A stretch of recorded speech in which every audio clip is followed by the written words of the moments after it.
Hi friends, നമ്മുടെ ഇന്നത്തെ ക്ലാസ്സിലേക്ക് എല്ലാവർക്കും സ്വാഗതം. ഇന്ന് നമ്മൾ നോക്കാൻ പോകുന്നത് അക്കൗണ്ടിംഗ് ബേസിക്സിന്റെ മൂന്നാമത്തെ ക്ലാസ് ആണ്. ജൂനിയർ അക്കൗണ്ടന്റ് എക്സാമിന് വളരെ ഇമ്പോർട്ടന്റ് ആയിട്ടുള്ള ഒരു പാർട്ടാണ് അക്കൗണ്ടിങ്. അപ്പൊ നമുക്ക് തുടങ്ങിയാലോ? ഇതിന് മുമ്പത്തെ 2 ക്ലാസ്സുകൾ കണ്ടിട്ടില്ലാത്തവര് നിർബന്ധമായും അത് കണ്ടതിന് ശേഷം മാത്രമേ ഈ ക്ലാസ് കാണാവുള്ളൂ. അതിന്റെ കണ്ടിന്യൂവേഷൻ ആണ് ഈ ക്ലാസ്. ഓക്കെ, നമ്മൾ നോക്കാൻ പോകുന്നത് ക്യാഷ് ബുക്കിനെ കുറിച്ചാണ്.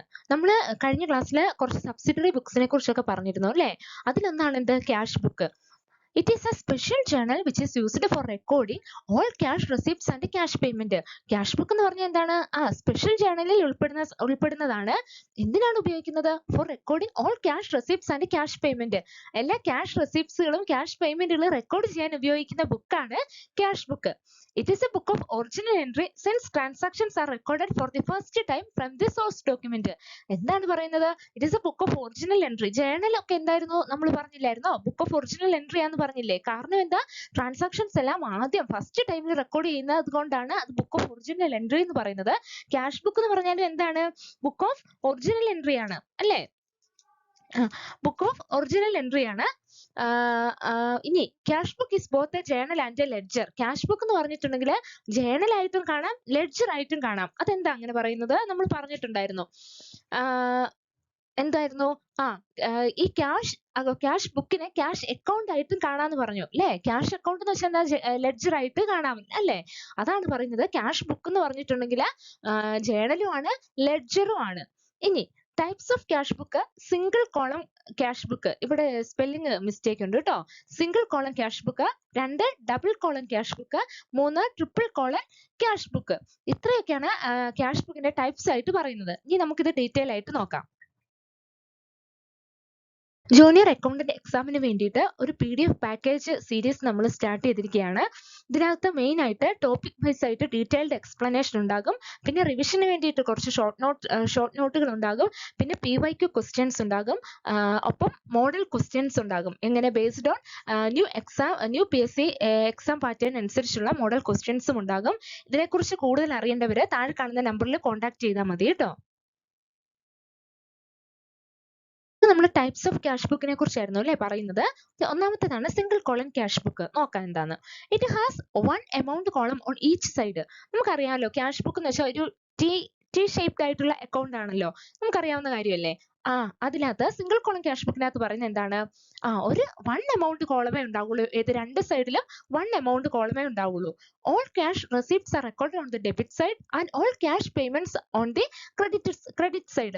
ഇതിനകത്ത് പറയുന്നത് എല്ലാ ക്യാഷ് റെസിപ്റ്റുകളും നമ്മൾ ഈ ക്യാഷ് ബുക്കിലെ ഡെബിറ്റ് സൈഡിൽ റെക്കോർഡ് ചെയ്യും. അതേപോലെ എല്ലാ ക്യാഷ് പേയ്മെന്റ് നമ്മൾ ക്രെഡിറ്റ് സൈഡിൽ റെക്കോർഡ് ചെയ്യും. This book is nothing but a cash account and there is no need to open separate cash account in the ledger. എന്താ പറഞ്ഞിരിക്കുന്നത്? ഈ ക്യാഷ് ബുക്ക് എന്ന് വെച്ചാൽ സിമിലർ ടു ക്യാഷ് അക്കൗണ്ട് അല്ലേ? നമ്മൾ പറഞ്ഞു ക്യാഷ് ബുക്ക് എന്ന് പറഞ്ഞാൽ എന്താണ്? ബോത്ത് ജേർണൽ ആൻഡ് ലെഡ്ജർ ആയിട്ട് നമുക്ക് പ്രവർത്തിക്കാം എന്ന് പറഞ്ഞില്ലേ? അതാണ് this book is nothing but A cash account. അതുകൊണ്ടാണ് അത് ക്യാഷ് അക്കൗണ്ടിന് സിമിലർ ആണ്. there is no need to open separate cash account in the ledger. അതുകൊണ്ട് തന്നെ നമ്മൾ സെപ്പറേറ്റ് ആയിട്ടൊരു ക്യാഷ് അക്കൗണ്ട് അല്ലേ, ലെഡ്ജറിൽ ക്യാഷ് അക്കൗണ്ട് ഓപ്പൺ ചെയ്യേണ്ട ആവശ്യമുണ്ടോ? ഇല്ല. ഈ ക്യാഷ് ബുക്ക് ഓൾറെഡി ഉണ്ടല്ലോ. ഓക്കെ അല്ലേ? ഇനി ഡബിൾ കോളം ക്യാഷ് ബുക്ക് എന്താണ്? A double column cash book is maintained by business that frequently deal with both cash and bank transaction. Double column cash book എന്ന് പറഞ്ഞാൽ എന്താണ്? ബിസിനസ്സിൽ മെയിൻ ആയിട്ട് frequently അവർ എന്ത് ചെയ്യും? ബാങ്ക് ട്രാൻസാക്ഷനും ക്യാഷ് ട്രാൻസാക്ഷനും ബോത്ത് ട്രാൻസാക്ഷനുമായിട്ട് ഡീൽ ചെയ്യുന്ന ബിസിനസ്സിന് വേണ്ടി ഉപയോഗിക്കുന്നതാണ്. It records all cash receipts and payment as well as check received, issued, deposited or withdrawn. എന്തൊക്കെയാണ്? നമ്മൾ സിംഗിൾ കോളം ക്യാഷ് ബുക്കിൽ എന്തൊക്കെയായിരുന്നു റെക്കോർഡ് ചെയ്തിരുന്നത്? All cash receipts and payment അല്ലെ? ക്യാഷുമായി ബന്ധപ്പെട്ടിരിക്കുന്ന മാത്രം. എന്നാൽ ഇവിടെയോ അതും പെടും. ഒപ്പം ചെക്ക് റിസീവ്ഡ്, പിന്നെ ചെക്ക് ഇഷ്യൂഡ്, അതേപോലെ ഡെപ്പോസിറ്റഡ്, വിഡ്രോണ് തുടങ്ങിയ ബാങ്കുമായിട്ട് റിലേറ്റഡ് ആയിട്ടുള്ള കാര്യങ്ങളും ഈ ഡബിൾ കോളം ക്യാഷ് ബുക്കിൽ ഉൾപ്പെടും. It serve as both. എന്തൊക്കെയായിട്ട് സെർവ് ചെയ്യും? Book of original entry. Book of original entry എന്ന് പറഞ്ഞാൽ എന്താണ്? ജേണൽ. ജേണലായിട്ടും അതായത് ബുക്ക് ഓഫ് ഒറിജിനൽ എൻട്രി ആയിട്ട് സെർവ് ചെയ്യും. പിന്നെ ledger account for cash and bank അല്ലേ? ക്യാഷ് ഇവിടെ ഡബിൾ കോളനിൽ എത്ര രണ്ട് എമൗണ്ട് കോളം ഉണ്ടാകും. ഡെബിറ്റ് സൈഡിൽ ഒരു ക്യാഷും ഒരു ബാങ്കും, ക്രെഡിറ്റ് സൈഡിൽ വീണ്ടും ഒരു ക്യാഷും ഒരു ബാങ്കും, അങ്ങനെ ഡബിൾ കോളം ഉണ്ടാകും. അതുകൊണ്ട് തന്നെ ഇത് ഒരു ലെഡ്ജർ അക്കൗണ്ട് ആയിട്ട് ഏതിന്റെയൊക്കെ ക്യാഷ് ആൻഡ് ബാങ്കിന്റെ ലെഡ്ജർ അക്കൗണ്ട് ആയിട്ടും നമുക്ക് ഉപയോഗിക്കാം. ഇതാണ് ഡബിൾ കോളം ക്യാഷ് ബുക്കിനെ കുറിച്ച് പറയുന്നത്. അടുത്തത് പറയുന്നത് types of transaction in double colon cash book. Double column cash ബുക്കിൽ വരുന്ന ട്രാൻസാക്ഷൻസ് ഏതൊക്കെയാണ്? ഒന്ന് ക്യാഷ് ട്രാൻസാക്ഷൻ. അതായത് നമ്മൾ പറഞ്ഞല്ലോ ഡബിൾ കോളം ക്യാഷ് ബുക്കിനകത്ത് രണ്ട് എമൗണ്ട് കോളം ഉണ്ട്, ഒന്ന് ക്യാഷും ബാങ്കും അല്ലേ? അപ്പം cash transaction, cash received entered on debit side under cash column, cash paid entered on credit side under cash column അല്ലേ? അതായത് ക്യാഷ് റിസീവ് ചെയ്യുന്നത് നമ്മൾ എവിടെയാ കാണിക്കുന്നത്? ഡെബിറ്റ് സൈഡിൽ കാണിക്കും. അതേപോലെ ക്യാഷ് പെയ്ഡ് എവിടെയാ കാണിക്കുക? ക്രെഡിറ്റ് സൈഡിൽ കാണിക്കും. ഇനി അടുത്ത ട്രാൻസാക്ഷൻ ആണ് ബാങ്ക് ട്രാൻസാക്ഷൻ. ബാങ്ക് എന്ന് പറഞ്ഞൊരു ഒരു കോളവും കൂടി ഉണ്ടല്ലോ. അപ്പൊ ബാങ്ക് ട്രാൻസാക്ഷനും വരും. Check received on directly deposited entered on debit side under bank column. Check നമുക്ക് റിസീവ് ചെയ്തിരിക്കുന്നു അല്ലെ? ക്യാഷ് റിസീവ് ചെയ്തപ്പോൾ നമ്മൾ ഡെബിറ്റ് ചെയ്തില്ലേ? അതുപോലെ ചെക്ക് റിസീവ് ചെയ്യുന്നത് നമ്മൾ എന്ത് ചെയ്യും? ബാങ്ക് കോളത്തില് ഡെബിറ്റ് സൈഡില് ഈ ക്യാഷ് ബുക്കിന്റെ ഡെബിറ്റ് സൈഡിൽ ബാങ്ക് കോളത്തിലായിരിക്കും എഴുതുക. അതേപോലെ check issued entered on credit side under bank column. Cheque issue ചെയ്തത് നമ്മൾ എവിടെയായിരിക്കും കാണിക്കുക? ക്രെഡിറ്റ് സൈഡില്, ക്യാഷ് ബുക്കിന്റെ ക്രെഡിറ്റ് സൈഡില് എവിടെ? ബാങ്ക് കോളത്തിന്റെ അവിടെ ആയിരിക്കും കാണിക്കുക. ഇനി കോൺട്രാ എൻട്രീസ്. എന്താണ് കോൺട്രാ എൻട്രീസ് എന്ന് പറയാം? when cash is deposited into the bank or withdrawn from the bank, both cash and bank are affected. ഇപ്പം നമ്മളിപ്പോ ക്യാഷ് ഇവിടെ ബാങ്കിലേക്ക് ഡെപ്പോസിറ്റ് ചെയ്തു. നമ്മുടെ ജേണൽ എൻട്രി എന്തായിരിക്കും? Bank account debited to cash അല്ലേ? അവിടെ ഏതൊക്കെ അക്കൗണ്ട് അഫക്ട് ചെയ്തിരിക്കുന്നത്? ബാങ്കും ക്യാഷും. അതായത് ഈ ക്യാഷ് ബുക്കിലെ ബോത്ത് ഉൾപ്പെട്ടിരിക്കുന്ന ആ രണ്ട് കോളവും അഫക്ട് ചെയ്യുന്നില്ലേ? അതേപോലെ ഇനി ക്യാഷ് ബാങ്കിൽ നിന്ന് വിഡ്രോ ചെയ്തു, എങ്ങനെയായിരിക്കും എൻട്രി വരിക? Cash account debtor to bank. എവിടെ അഫക്ട് ചെയ്തിരിക്കുന്ന രണ്ട് അക്കൗണ്ടുകൾ ഏതൊക്കെയാണ്? ക്യാഷും ബാങ്കും. ഈ നമ്മുടെ ക്യാഷ് ബുക്കിൽ ഉൾപ്പെടുന്ന ആ രണ്ട് സാധനങ്ങളല്ലേ ക്യാഷും ബാങ്കും. ഇങ്ങനെ ഈ രണ്ടെണ്ണത്തിനെ എഫക്ട് ചെയ്യുന്ന തരത്തിലുള്ള എൻട്രീസിനെയാണ് നമ്മൾ പറയുന്നത് കോൺട്രാ എൻട്രീസ് എന്ന് പറയുന്നത്. അതായത് ബാങ്കും ക്യാഷും എഫക്റ്റഡ് ആവുന്ന എൻട്രീസ് അല്ലേ? These entries appear on both the side of the cash book and are marked with the letter C. C എന്തിനെ ഇൻഡിക്കേറ്റ് ചെയ്യുന്നു? ഫോർ കോൺട്രാ എൻട്രീസിനെ കാണിക്കാൻ വേണ്ടി ലെറ്റർ C നെ ഇൻഡിക്കേറ്റ് ചെയ്ത് ഈ ഇങ്ങനത്തെ ജേണൽ എൻട്രി ആ ക്യാഷ് ബുക്കിന്റെ ബോത്ത് സൈഡിലും വരുന്നു. അതെങ്ങനെയാ? ഇപ്പൊ നമ്മൾ പറയാ cash deposited into bank. എന്താ അതിന്റെ ജേണൽ എൻട്രി നമ്മൾ പറഞ്ഞേ? Bank account debited to cash. അപ്പൊ എങ്ങനെയാ എഴുതുക? ബാങ്കിലേക്ക് വന്നു. അപ്പം ടു ക്യാഷ് എന്ന് പറഞ്ഞാൽ ബാങ്ക് കോളത്തിലും ആ എമൗണ്ട് വരും.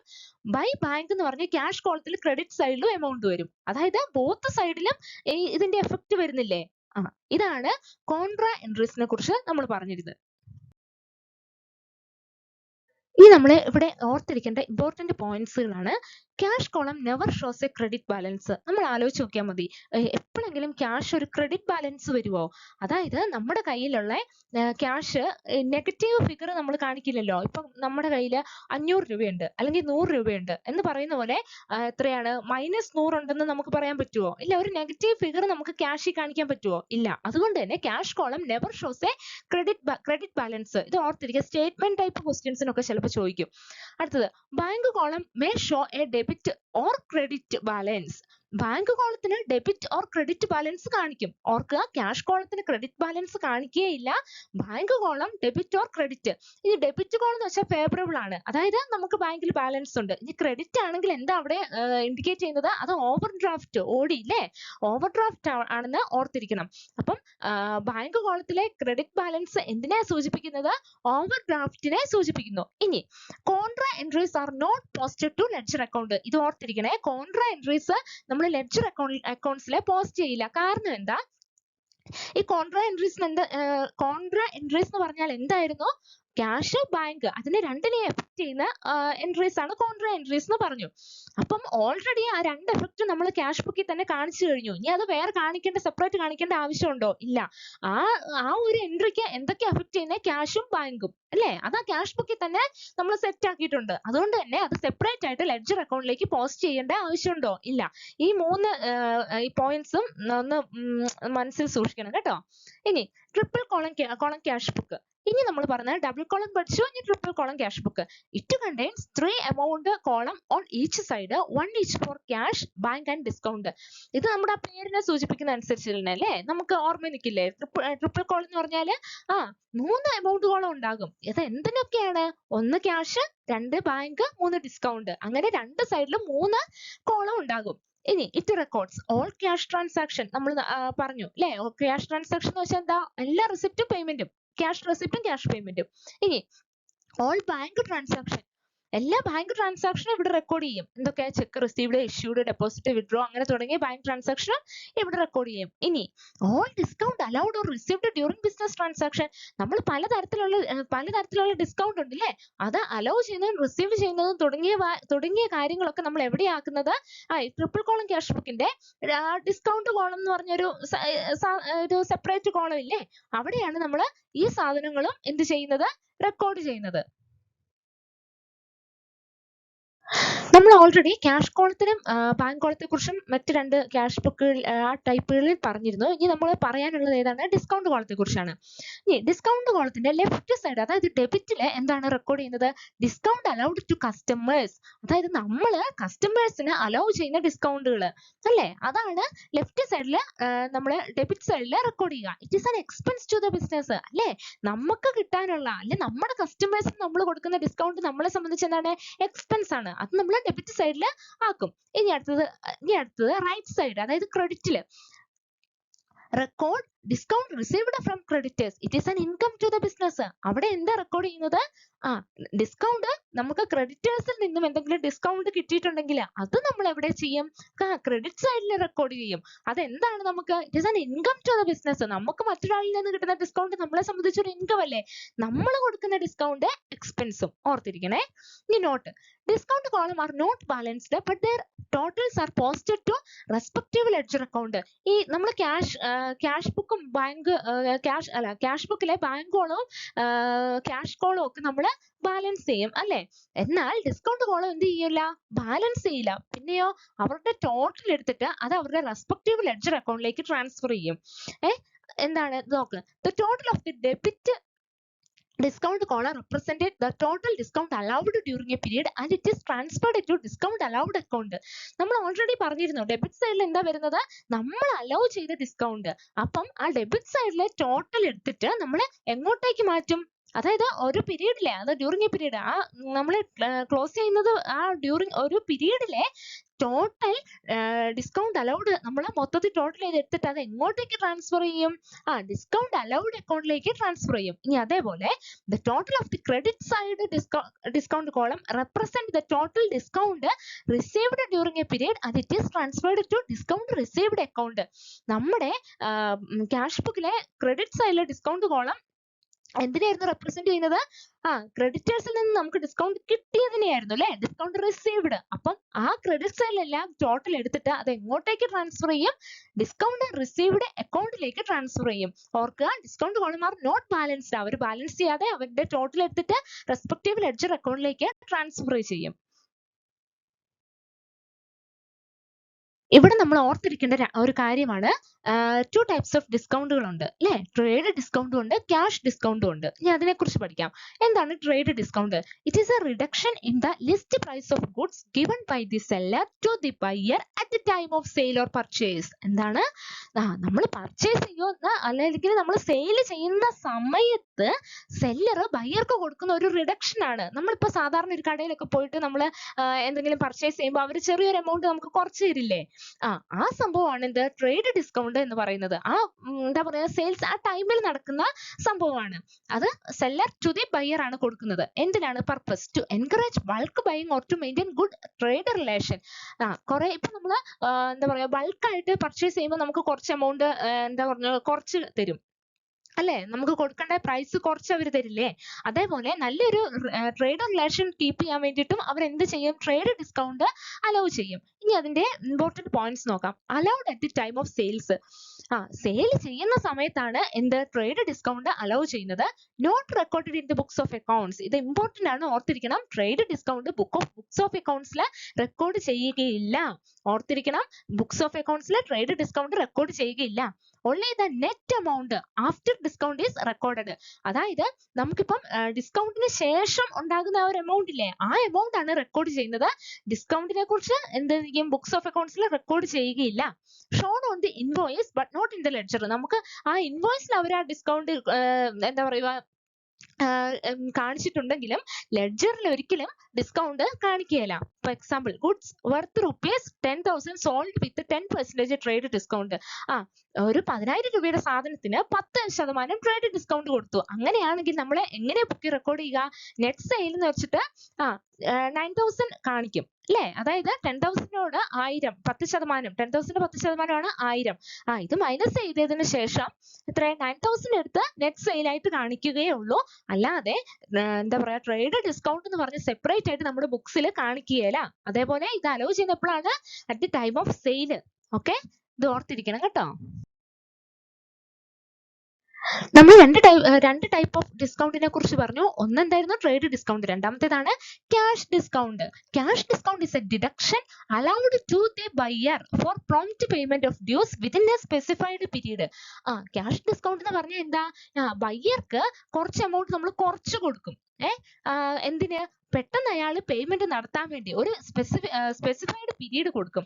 അതായത് ഒരു ഇന്ന ദിവസം 30-ാം തീയതിക്കുള്ളിൽ ഇത്ര പൈസ തന്നിട്ടുണ്ടെങ്കിൽ എത്ര, ഇപ്പൊ 10,000 രൂപയാണ് തരുന്നതെങ്കിൽ ഒരു 8,000 രൂപ തന്നാൽ മതി. 2,000 രൂപ ഡിസ്കൗണ്ട് അങ്ങനെ പറയാം. 30-ാം തീയതിക്കുള്ളിൽ തന്നാൽ അല്ലേ? അങ്ങനെ പറയുന്നതാണ് ദ ക്യാഷ് ഡിസ്കൗണ്ട്. അടുത്തത് purpose to encourage early payment or cash payment by customer.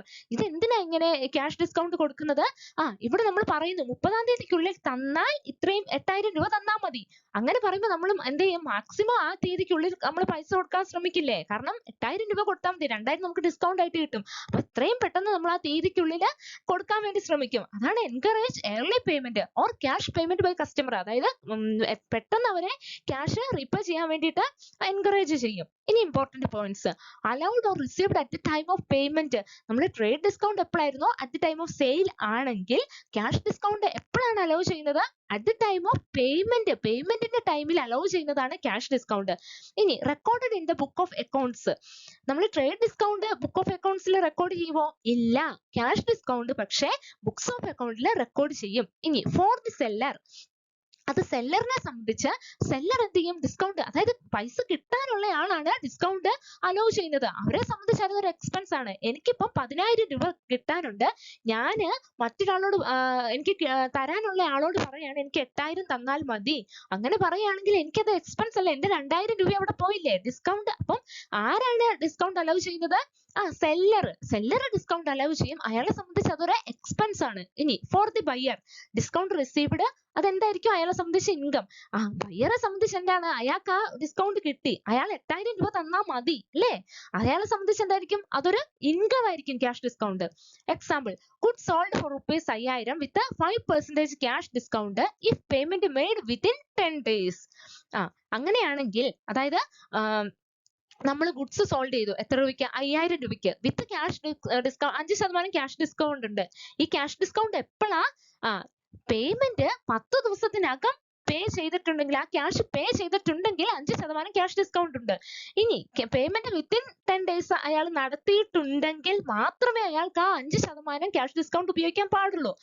അപ്പം 5,000-ൽ നിന്ന് 5% കുറച്ചിട്ടുള്ള ഈ എമൗണ്ട് മാത്രം അയാൾക്ക് കൊടുത്താൽ മതി. ഇതാണ് ക്യാഷ് ഡിസ്കൗണ്ടിനെ കുറിച്ച് പറയുന്നത്. അടുത്തത് നമ്മൾ നോക്കാൻ പോകുന്നത് പെറ്റി ക്യാഷ് ബുക്കിനെ കുറിച്ചാണ്. നമ്മൾ ഒത്തിരി കേട്ടിട്ടുണ്ട് അല്ലേ? അപ്പൊ നമുക്ക് എന്താ പെറ്റി ക്യാഷ് ബുക്ക് നോക്കാം. A petty cash book is a subsidiary book, a type of cash book used to record small and recurring expenses that are too minor to be paid by check or recorded individually in the main cash book. എന്താ പറയുന്നേ, petty cash എന്ന് വെച്ചിട്ടുണ്ടെങ്കിൽ ഒരു subsidiary ബുക്കാണ്, അതായത് cash ബുക്കിന്റെ മറ്റൊരു type ആണ്. എന്തിനാ ഉപയോഗിക്കുന്നത്? സ്മോൾ ആയിട്ടുള്ള അല്ലെങ്കിൽ റെക്കറിങ് നേച്ചറിലുള്ള എക്സ്പെൻസുകൾ, അതായത് അത്രയൊന്നും ഇമ്പോർട്ടന്റ് അല്ലാത്ത സ്മോൾ ചെറിയ ചെറിയ രീതിയിലുള്ള എക്സ്പെൻസുകൾ റെക്കോർഡ് ചെയ്യാൻ വേണ്ടിയിട്ടാണ് നമ്മൾ പെറ്റി ക്യാഷ് ബുക്ക് ഉപയോഗിക്കുന്നത്. ഈ എക്സാമ്പിൾ, അത്തരത്തിലുള്ള എക്സ്പെൻസുകളുടെ എക്സാമ്പിൾ ആണ് ഒന്ന് പോസ്റ്റേജ് ആൻഡ് കൊറിയർ ചാർജ്. ഇല്ലേ, വലിയ ബിസിനസ്സുകളെ സംബന്ധിച്ച് ഇത് എത്രയായിരിക്കും?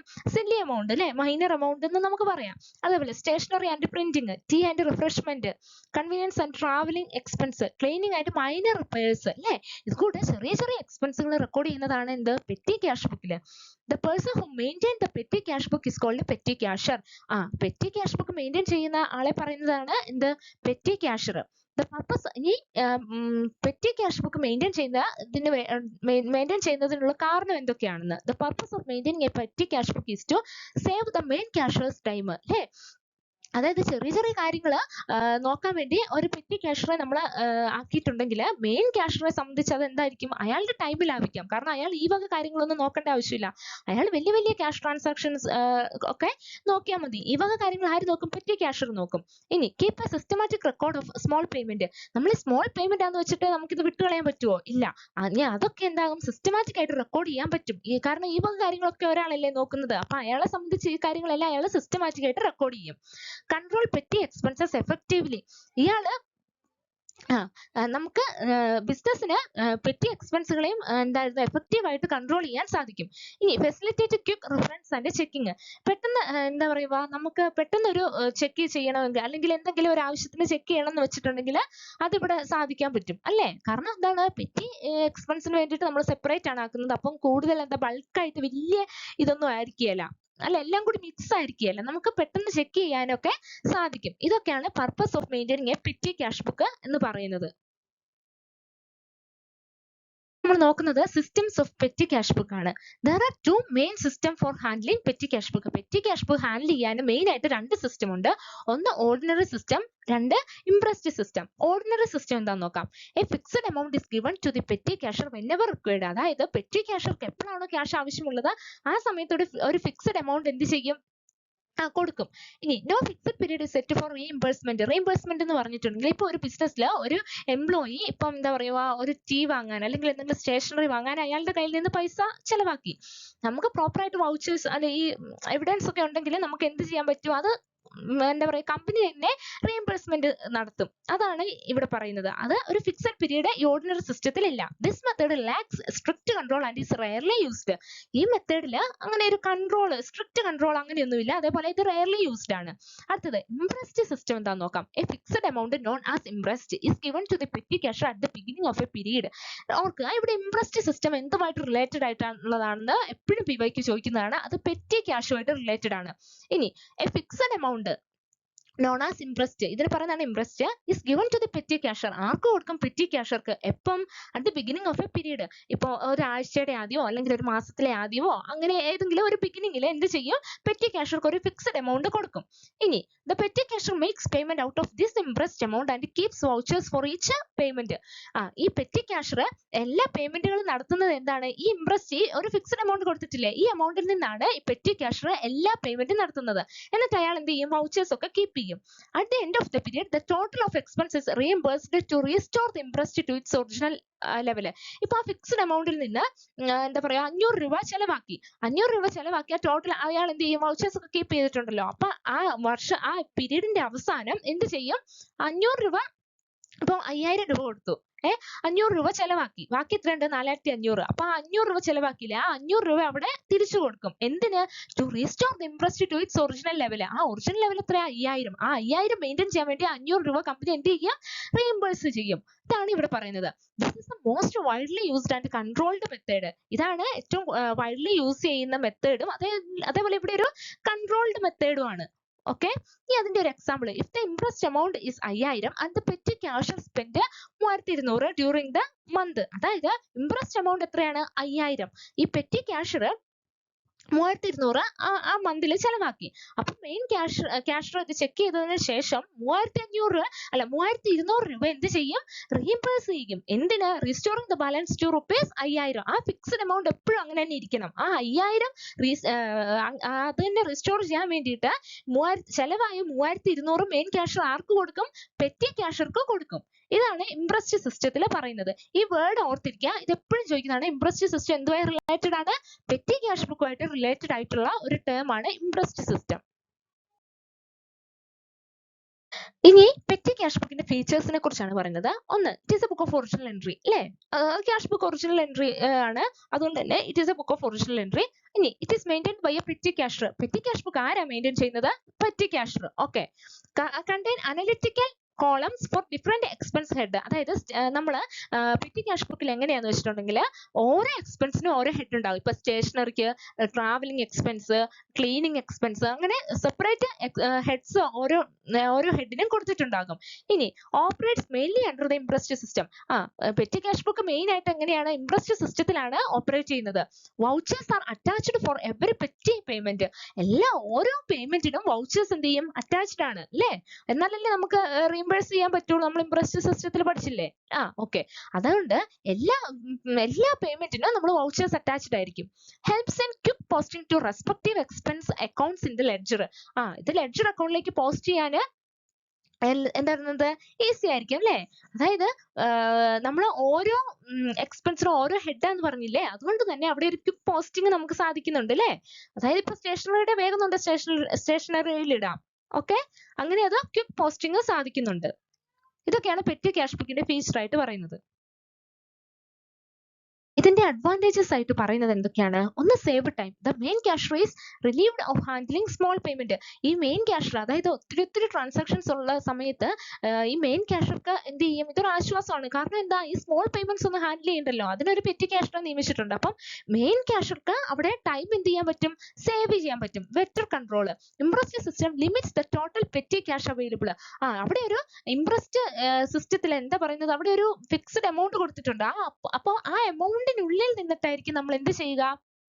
ക്യാഷ് പേയ്മെന്റ് നടത്തുക അല്ലെ? പെറ്റി ക്യാഷ് പേയ്മെന്റ് നടക്കുക. അപ്പൊ അവിടെ ഒരു ബെറ്റർ കൺട്രോൾ ഉണ്ടാകുന്നുണ്ട്. ഇനി systematic record. Expense R classified and record properly അല്ലെ? നമ്മൾ പറഞ്ഞു ഓരോ എക്സ്പെൻസും ഓരോ ഹെഡിലാണ് കാണിക്കുക. പറഞ്ഞു സ്റ്റേഷനറി, ക്ലീനിങ്, നമ്മൾ ഇത് പറഞ്ഞില്ലേ, അതാണ് അല്ലെ? എക്സ്പെൻസ് ഓരോ രീതിയിലാണ് കാണിക്കുക. എക്സ്പെൻസ് ക്ലാസിഫൈ ചെയ്തിട്ട് പ്രോപ്പർ ആയിട്ടാണ് റെക്കോർഡ് ചെയ്യുന്നത്. അപ്പോൾ ഒരു സിസ്റ്റമാറ്റിക് റെക്കോർഡ് നമുക്ക് അവിടെ പറ്റുന്നുണ്ട്. ഇനി easy checking. Auditor can easily verify petty expenses using vouchers. ഓഡിറ്റിംഗിന്റെ ഒക്കെ സമയത്ത് ഓഡിറ്റേഴ്സിനൊക്കെ എന്ത് ചെയ്യാൻ പറ്റും? നമ്മുടെ പെറ്റി എക്സ്പെൻസുകളെ പെട്ടെന്ന് വെരിഫൈ ചെയ്യാൻ പറ്റും. കാരണം എന്താ? അവിടെ വൗച്ചേഴ്സ് ഉണ്ട്. ആ വൗച്ചേഴ്സ് ഒക്കെ യൂസ് ചെയ്തിട്ട് അവർക്ക് വേഗം അത് വെരിഫൈ ചെയ്യാൻ പറ്റുന്നുണ്ട്. പിന്നെ അടുത്തത്, avoid errors, reduce confusion in the main cash book. എന്താ പറയുന്നത്? മാക്സിമം അവിടെ ഇറേഴ്സ് അവോയ്ഡ് ചെയ്യാൻ പറ്റുന്നുണ്ട്. കാരണം ഇല്ലേ? കാരണം എല്ലാം കൂടി ഒരാളുടെ അടുത്തല്ല. അപ്പൊ എന്താ ചെയ്യുന്നത്? ഒരു നിശ്ചിത ആളുടെ അടുത്താണ് ഈ small payment, petty small payments ഒക്കെ ഒരാളുടെ അടുത്താണ്. അപ്പൊ അവിടെ കൂടുതൽ ഇറേഴ്സ് വരാൻ ചാൻസ് ഉണ്ടോ? ഇല്ല. അപ്പൊ അവിടെ കൺഫ്യൂഷൻസ് ഒക്കെ കുറയ്ക്കുന്നുണ്ട്. ഇനി അടുത്ത പോയിന്റ് ആണ്, posting to ledger at the end of the period. The total of each column is posted to the respective expense account in the ledger. അതായത് നമ്മൾ ആ പീരീഡിന്റെ അവസാനം നമ്മൾ പറഞ്ഞു ഓരോ ഹെഡിലാണ് കാണിക്കുന്നതെന്ന്. അതിന്റെ എല്ലാം ടോട്ടൽ എടുത്തിട്ട് ആ റെസ്പെക്റ്റീവ് അക്കൗണ്ടിൽ നമ്മൾ എന്ത് ചെയ്യണം? പോസ്റ്റ് ചെയ്യണം അല്ലേ? ഇപ്പൊ സ്റ്റേഷനറി ആണെങ്കിൽ സ്റ്റേഷനറി അക്കൗണ്ട് എന്ന് പറഞ്ഞ് നമ്മൾ ലെഡ്ജർ തയ്യാറാക്കുമല്ലോ. ആ ലെഡ്ജർ അക്കൗണ്ടിലേക്ക് നമ്മൾ എന്ത് ചെയ്യണം? പെറ്റി ക്യാഷ് ബുക്കിന്റെ ടോട്ടൽ, ആ സ്റ്റേഷനറിയുടെ കോളത്തിലെ ടോട്ടൽ എടുത്തിട്ട് അത് അങ്ങോട്ടേക്ക് ട്രാൻസ്ഫർ ചെയ്യണം at the end of the period. Okay. അടുത്തത് നമ്മൾ പറഞ്ഞത് ലിമിറ്റേഷൻ ഓഫ് പെറ്റി ക്യാഷ് ബുക്കിനെ കുറിച്ചാണ്. Limited amount of transaction. The petty cash book is meant for small day-to-day expense only. Large payments cannot be made through it. അല്ലേ? Petty cash book എന്തിനാ ഉപയോഗിക്കുന്നത്? നമ്മുടെ day to day എക്സ്പെൻസിൽ, അതും പറയാൻ പറ്റില്ല, നമ്മുടെ ഏറ്റവും സ്മോൾ ആയിട്ടുള്ള ഡേ ടു ഡേ എക്സ്പെൻസുകൾ റെക്കോർഡ് ചെയ്യാൻ വേണ്ടിയിട്ടാണ് നമ്മൾ എന്ത് ചെയ്യുന്നത്? പെറ്റി ക്യാഷ് ബുക്കുകൾ ഉപയോഗിക്കുന്നത്. ലാർജ് പേയ്മെന്റ് ഇതിലൂടെ നടക്കുന്നുണ്ടോ? ഇല്ല. അടുത്തത്, possibility of misuse or fraud. Since petty cash involves A physical cash handling, there is a risk of misuse or misappropriation. അതായത് നമ്മൾ പെറ്റി ക്യാഷ് ബുക്കിൽ എന്താ ചെയ്യുന്നത്? ക്യാഷ് തന്നെയാണ് ഹാൻഡിൽ ചെയ്യുന്നത് അല്ലേ? ആ ക്യാഷ് ഹാൻഡിൽ ചെയ്യുമ്പം അവിടെ എന്ത് പറ്റും? എന്ത് പറ്റും? ഒന്ന് മിസ്യൂസ് ചെയ്യാനോ അല്ലെങ്കിൽ അത് മറ്റെന്തെങ്കിലും രീതിയിൽ ഉപയോഗിക്കാനോ ഉള്ള റിസ്ക് അവിടെ കൂടുതലാണ് എന്നാണ് പറയുന്നത്. അടുത്ത lack of detailed information. It records only brief details of transactions, so it may not provide full information for analysis. അതായത് നമ്മൾ പറഞ്ഞ വൗച്ചേഴ്സ് ഒക്കെ കീപ്പ് ചെയ്യുന്നത്. അപ്പം നമ്മൾക്കറിയാം ചെറിയ ചെറിയ ട്രാൻസാക്ഷനുകളിൽ നമ്മൾ അത്രയും ബ്രീഫ് ഡീറ്റെയിൽസ് ഒക്കെ നമുക്ക് ഉണ്ടാവുള്ളൂ, നമ്മൾ റെക്കോർഡ് ചെയ്യുള്ളൂ. അതുകൊണ്ട് തന്നെ നമുക്കൊരു ഫുൾ ഇൻഫർമേഷൻ അവിടുന്ന് കിട്ടുമോ? ഇല്ല. അതാണ് ലാക്ക് ഓഫ് ഡീറ്റെയിൽഡ് ഇൻഫർമേഷൻ എന്ന് പറയുന്നത്. Not suitable for big organisations. In large businesses with numerous small transaction maintaining and controlling petty cash becomes difficult. എന്താ പറയുന്നത്? വലിയ വലിയ ഓർഗനൈസേഷനുകൾ അവിടെ ഇഷ്ടം പോലെ സ്മോൾ ട്രാൻസാക്ഷൻ ഉണ്ട്. അപ്പൊ അത് മെയിൻറ്റെയിൻ ചെയ്യാനും കൺട്രോൾ ചെയ്യാനും ഒക്കെ എന്തായിരിക്കും? ബുദ്ധിമുട്ടായിരിക്കും അല്ലേ? നമുക്കിപ്പോൾ ചെറിയ ചെറിയ കമ്പനികളിലൊക്കെ കുറച്ച് ട്രാൻസാക്ഷൻ ഉള്ളിടത്തൊക്കെ ഇത് നല്ല എഫക്റ്റീവ് ആയിട്ട് നമുക്ക് കൊണ്ടു നടക്കാൻ പറ്റും. പക്ഷെ അതൊരു ബിഗ് ഓർഗനൈസേഷനിലേക്ക് വരുമ്പോൾ അത് ഡിഫിക്കൽട്ട് ആയിരിക്കാം. അടുത്തത്, no credit transactions recorded. The petty cash book records only cash payments. Credit transactions are excluded. എന്താ പറയുന്നത്? പെറ്റി ക്യാഷ് ബുക്കിൽ നമ്മൾ only ക്യാഷ് പേയ്മെന്റ്സുകൾ മാത്രമേ റെക്കോർഡ് ചെയ്യുന്നുള്ളൂ അല്ലേ? അവിടെ ക്രെഡിറ്റ് ട്രാൻസാക്ഷനെ റെക്കോർഡ് ചെയ്യുന്നുണ്ടോ? ഇല്ല, അവര് എക്സ്ക്ലൂഡഡ് ആണ്. അപ്പം അവിടെ only ക്യാഷ് പേയ്മെന്റുകളെ മാത്രമേ പെറ്റി ക്യാഷ് ബുക്കിൽ റെക്കോർഡ് ചെയ്യുന്നുള്ളൂ എന്നാണ് പറയുന്നത്. ഇത്രയൊക്കെയാണ് പെറ്റി ക്യാഷ് ബുക്കിന്റെ ലിമിറ്റേഷൻ ആയിട്ട് പറയുന്നത്. സോ ഫ്രണ്ട്സ്, നമ്മൾ ഇന്ന് എന്തൊക്കെയായിരുന്നു പഠിച്ചത്? ക്യാഷ് ബുക്കിനെ കുറിച്ചാണ് അല്ലേ നമ്മൾ മെയിൻ ആയിട്ട് പഠിച്ചത്. അവിടെ എന്തൊക്കെ ടൈപ്സ് ഓഫ് ക്യാഷ് ബുക്ക് പഠിച്ചു, പെറ്റി ക്യാഷ് ബുക്കുകൾ പഠിച്ചു, അതിന്റെ ഡിഫറെന്റ് സിസ്റ്റംസ് പഠിച്ചു.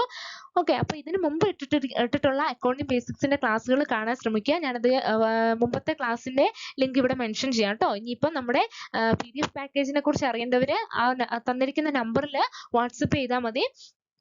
പിന്നെ എന്താ പറയുക, ഇനി നമുക്ക് ഒരു എക്സാം നടത്തിയാലോ? നമുക്ക് അടുത്ത ചൊവ്വാഴ്ച, അതായത് എന്നാ 11-ാം തീയതി നമുക്കൊരു എക്സാം നടത്തിയാലോ? നിങ്ങളുടെ അഭിപ്രായം പറയണം കേട്ടോ. അതേപോലെ നന്നായിട്ട് പഠിക്കുക. നിങ്ങൾ വീഡിയോ ഇഷ്ടപ്പെടുകയാണെങ്കിൽ ലൈക്കും ഷെയർ സബ്സ്ക്രൈബ് ചെയ്യുക. പിന്നെ ഞാൻ എക്സാമിന്റെ കാര്യം നിങ്ങൾ കമന്റ് ചെയ്യണം കേട്ടോ. പിന്നെന്താ, ഇനി നമുക്ക് നെക്സ്റ്റ് വീഡിയോയിൽ കാണാം. സോ ഫ്രണ്ട്സ്, അതുവരെ നന്നായിട്ടിരുന്ന് പഠിക്കുക. ഒരു മടിയും കൂടാതെ നല്ലതായിട്ട് എന്താ പറയുക, നല്ല മോട്ടിവേറ്റഡ് ആയിട്ടിരിക്കുക. കീപ് സ്റ്റഡിങ് കേട്ടോ. അപ്പൊ നമുക്ക് അടുത്ത വീഡിയോയിൽ കാണാം. ബൈ.